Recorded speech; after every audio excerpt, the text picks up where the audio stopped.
salam sitong deree dalam Kristus Yesus. Salam semua tretan-tretan, dia nama Durese. Salam damai sejahtera dalam kasih Tuhan kita, Yesus Kristus. Amin. Tretanku, ayo yang belum follow, subscribe, like, dan share akun dia nama Durese. Segera follow, subscribe, like, dan share ya, karena follow, subscribe, like, dan share adalah gratis.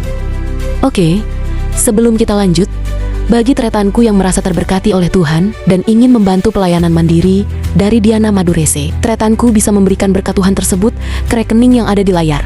Ya, dan juga sekarang, tretanku bisa juga menyalurkan berkat Tuhan lewat akun Saweria Diana Madurese. Terima kasih, Tuhan Yesus Kristus memberkati kita semua.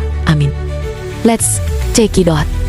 Ajaran Alkitab tentang keselamatan sangatlah pasti. Ajaran Yesus Kristus tentang hal apapun yang secara khusus tentang keselamatan selalu dalam definitif.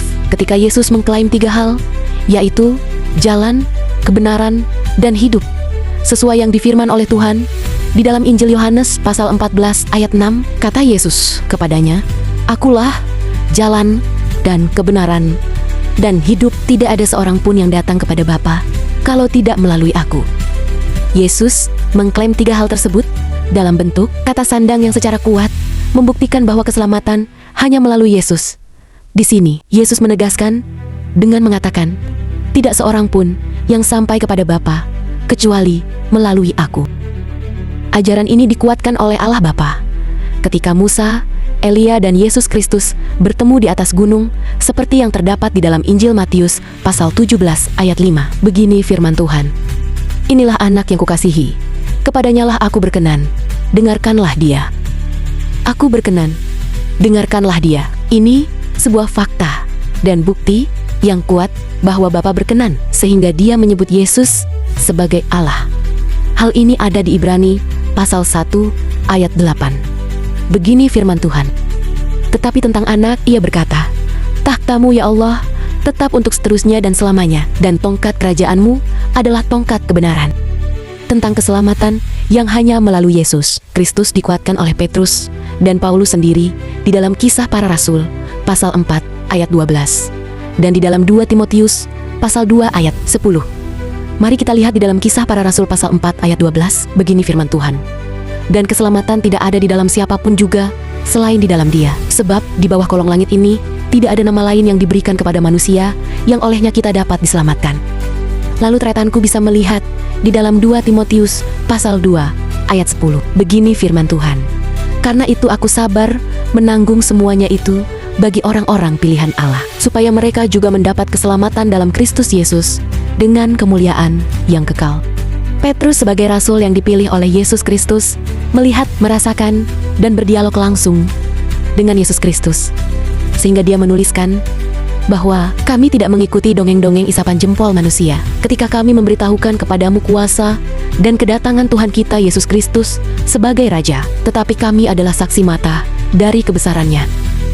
Kami menyaksikan bagaimana ia menerima kehormatan dan kemuliaan dari Allah Bapa ketika datang kepadanya suara dari Yang Maha Mulia yang mengatakan, "Inilah anak yang kukasihi, kepadanyalah aku berkenan." Suara itu kami dengar datang dari sorga ketika kami bersama-sama dengan Dia di atas gunung yang kudus. Firman Tuhan ini terdapat di dalam 2 Petrus pasal 1 ayat 16 sampai ayat ke-18. Yesus Kristus dan firman-Nya adalah 2 hal yang tidak terpisahkan. Begini firman Tuhan yang terdapat dalam Injil Yohanes pasal 12 ayat 48. "Barang siapa menolak aku dan tidak menerima perkataanku, ia sudah ada hakimnya, yaitu firman yang telah kukatakan, itulah yang akan menjadi hakimnya pada akhir zaman." Sebagian orang percaya bahwa yang penting, saya percaya pada Yesus tentang firman-Nya, itu urusan kesekian. Tetapi Yesus Kristus mengatakan bahwa firman-Nya akan menghakimi manusia di akhir zaman.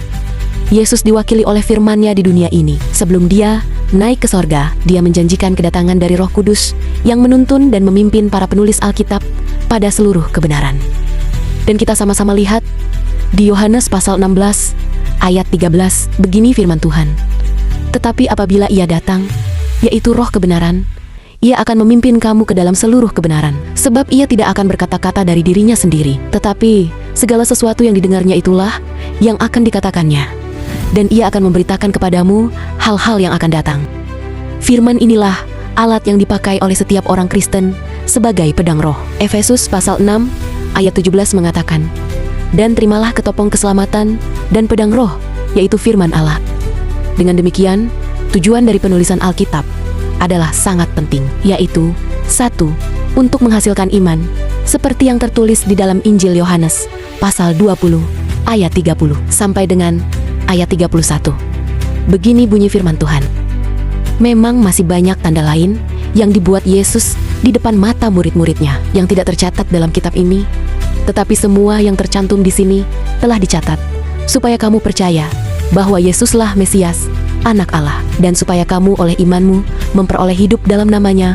Iman akan Yesus Kristus merupakan jaminan kehidupan kekal yang sudah dijanjikan sendiri oleh Tuhan Yesus.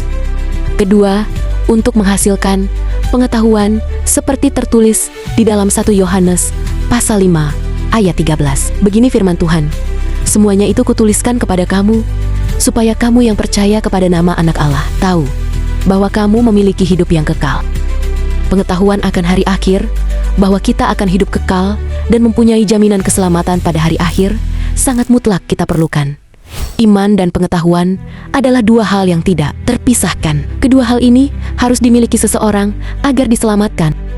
Kata Kristen terdapat dalam Alkitab sebanyak 3 kali, yaitu Kisah Para Rasul pasal 11 ayat 26, Kisah Para Rasul pasal 26 ayat 8, dan 1 Petrus pasal 4 ayat 16. Nama ini adalah pemberian dari Tuhan sendiri, dan nama ini tidak boleh ditambah, baik sebelum dan sesudahnya. Tretanku, menjadi pengikut Kristus atau Kristen adalah sudah jelas jaminan keselamatannya. Tidak ada yang berani menjamin keselamatan di akhirat kelak selain Yesus Kristus. Oke tretanku semua, inilah sharing pada kesempatan kali ini. Semoga apa yang Diana Madurese sharingkan pada kesempatan ini bisa berguna bagi kita semua. Amin. Akhir kata, apabila ada kata-kata yang kurang berkenan, saya meminta maaf yang sebesar-besarnya. Adil Katalino, Bacuramin Kasaruga Basengat, Kak Jubata. See you di next video. Bye-bye.